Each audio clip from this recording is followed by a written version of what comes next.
Hello guys, இன்றைக்கி நம்ம இஃப்தாருக்காக எங்கே போயிட்டுருக்கோம் பார்த்தீங்கன்னா பக்கத்தில் இருக்கக்கூடிய ஒரு ஃபஸ்ட் இதுக்கு தான் போயிட்டுருக்கோம். பசங்க எல்லோரும் ரொம்ப நோம்பு திறக்கிறதுனால நாங்கள் 2 பேர் தான் இன்றைக்கி நோம்பு திறக்க போயிட்டுருக்கோம். பசங்க எல்லோரும் ரூமில் நோம்பு திறக்குன்னு சொல்லிட்டாங்க. லாஸ்ட் நோம்பாக இருக்குங்கிற சரி இன்றைக்கி பள்ளியாசலுக்கு போவோம், இதுக்கப்புறம் போகிறதுக்கு வாய்ப்பு கிடைக்காதுன்னு சொல்லிட்டு நாங்கள் 2 பேர் மட்டும் போயிட்டுருக்கோம்.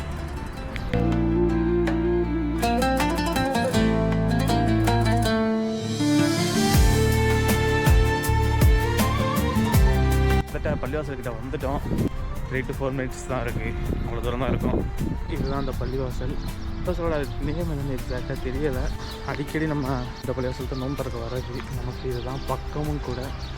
இந்த அளவுக்கு பள்ளிவாசலை காட்டுறேன் பாருங்கள்.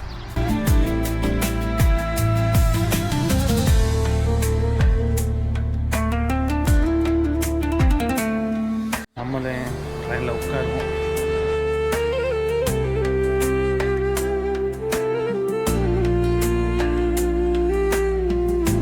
எப்போவும் இங்கே கொஞ்சம் க்ரௌட் ஜாஸ்தியாக இருக்கும். ஆனால் இன்றைக்கி என்னென்னு தெரியல, கொஞ்சம் க்ரௌட் கம்மியாக இருக்குது. ஒருவேளை எல்லோரும் லாஸ்ட் நோம்புன்னு நினச்சிட்டு வீட்லேயே நோம்பு திறக்கலாம்னு முடிவு பண்ணாங்களா என்னன்னு தெரியல.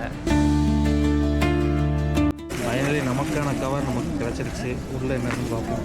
இது எப்போதும் போல் ஒரு லெபனத்து வாட்டர் பாட்டில் ஆல்ரெடி கொடுத்துட்டாங்க. ப்ளஸ் இருந்தாலும் கவரில் ஒன்று இருந்துச்சு. பிரியாணியாக இருக்கலாம். 2 சட்னி. எங்கள் பக்கத்தில் நாங்கள் 2 பேரும் தமிழ் நினச்சேன். கூட இன்னொரு அண்ணன் வந்திருக்காப்புல சென்னையிலேருந்து. நாங்கள் பேர் நாங்கள் எல்லோரும் ஒன்றா பார்த்து அன்றைக்கி நோம்பு திறக்க போகிறோம். ஃபைனலாக நல்லபடியாக நோம்பு திறந்துட்டு வந்தாச்சு. நாளைக்கு பெருநாளாக என்னென்னு தெரியலை, சில பார்ப்போம். பெருநாளாக இருந்தால் பெருநாளோட விழாக்களை சந்திப்போம்.